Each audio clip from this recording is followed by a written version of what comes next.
in Windhoek, and I've been practicing here since about 2005. I mainly work with adult clients, but I do see teenagers and a bit younger children as well, but preferably not under 8, 9, because they need special tools and techniques to work with, and I specialize more with a bit of older clients. So I work a lot with couples in my adult therapy, and I've got quite a lot of training in imago relationships therapy. But I've also always enjoyed cognitive behavioral therapy, so I stand always a bit in two legs. A little bit in the relational model and then a bit in a more individual model, which is what we more do in cognitive behavioral model. However, I also love neuropsychology. It's not a big field or expansive field in Namibia, but it's really nice doing neuropsych work every now and then. And then I'm quite interested in the neurobiology of how people work. I'm not always completely sure. It was as if I just decided this route when I was already like grade 11 or 12. I did find that people and friends quite easily talk to me. And that was just kind of the route that I thought this is what I wanted to do. Naively, probably, because I didn't know anything about the occupation. At that time, I've never seen a psychologist. But in retrospect also, I think what had a huge influence on me was my mom had depression since I was very young. And she was really very ill. She had to go for treatment, psychiatric treatment in South Africa at that time, because we didn't have any clinics, and I don't even think we had a psychiatrist at that time in Namibia. And she was ill for quite a long time. But when she returned, she was never ashamed of her illness. I remember her giving talks and at the church or over the radio, and always supporting people. So I never grew up with mental health as being something weird. To us, it was like having a cough and you take medication for it, and that's it. Only when I grew up a little bit, I realized, okay, people are actually ashamed of it. You should actually not say you've got a depressed mother. Although she never minded. And her story and how she was an inspiration to other people, and her recovery and management of it, I think did have a huge influence on my life.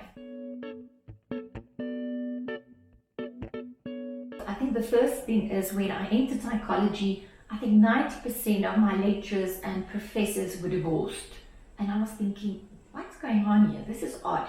Because I met my husband quite early and we were engaged in my 4th year. And one of my professors once came back and he said, if there's one message I want to leave you with if you get married one day is, you are in an occupation where you will change and grow dramatically. Always take your partner with you on that journey. And I remember I went home and I told my husband that. And we made a conscious decision to do that. And I think that really helped him, being open to the fact that the girl he met 23, 4 years ago is not the same person sitting alongside him today. And I couldn't see that at the time, but I completely know what my professor meant at that time. So the journey was very interesting. And I wasn't prepared for that as a young person, although I made a mental note of that advice. And I think the second thing is also, as you train, it's as if you think a bit naively and maybe arrogantly, you know now how things work. And then you have to do life. And then it doesn't matter how many knowledge you have, you need to be real, you need to do the work. And I've realized that to me, to regulate myself, my anger, my pain, is not any easier despite my knowledge. It's real, it's hard. So I've realized life will always humble you. Life is snakes and ladders. You move up and then the snake gobbles you up and you're down again.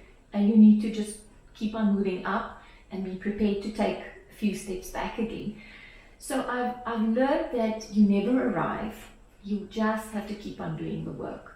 And that keeps me humble in my own work and with my clients, because I do this life journey with them. In my marriage, with my kids, with my moods, with my whatever it is.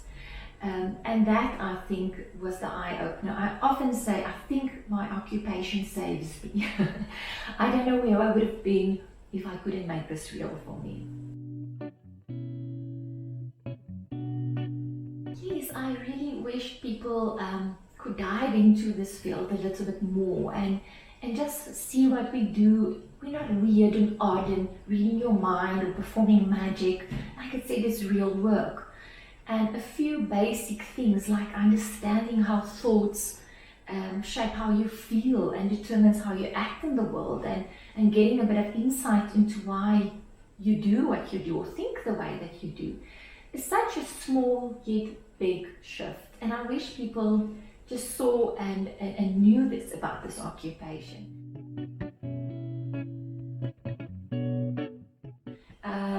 We know that mental health is not probably a huge priority. I know people are trying, and our government and Ministry of Health is probably trying, but it's really a big gap. I see it with a lot of people that can't afford therapy and psychologists. And yes, we've got psychiatric hospitals, but those psychologists and psychiatrists are also overwhelmed. We just don't have enough people that offer psychological services. We need lots and lots and lots and lots more.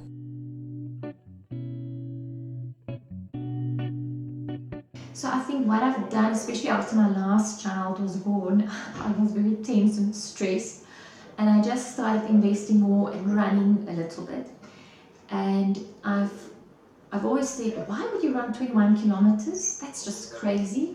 And a couple of years later, I ran the Comrades. And what I've learned from this hobby is that exactly what I do in cognitive behavioral therapy, we always underestimate our abilities. And I've endured that and experienced that on a very physical level.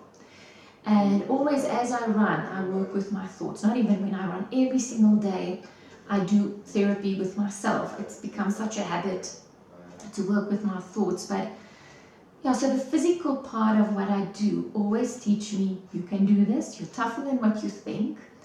And it really gives me confidence on a social level as well. And it makes me like myself a little bit more because I endure, I've learned a bit of grit.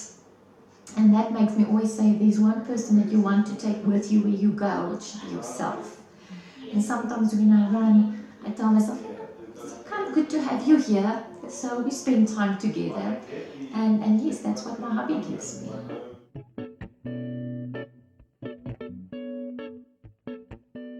I've often thought about stuff that we as psychologists take for granted.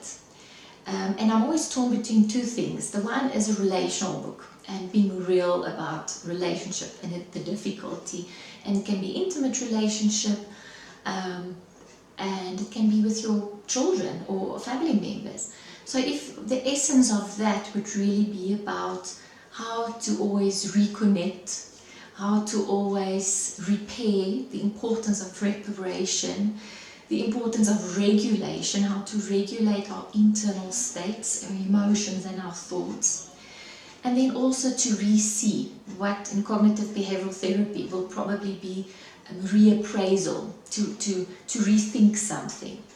So if I would ever write a book, I think those principles would be a large focus of mine. And then I think on the other hand, just general, I know there's been many books written about just general life, I want to say skills and rules, basic things that we all struggle with. Like again, that we never arrive. Life is just a journey, and the only bargain you can make with the future is to actually do the work in the present.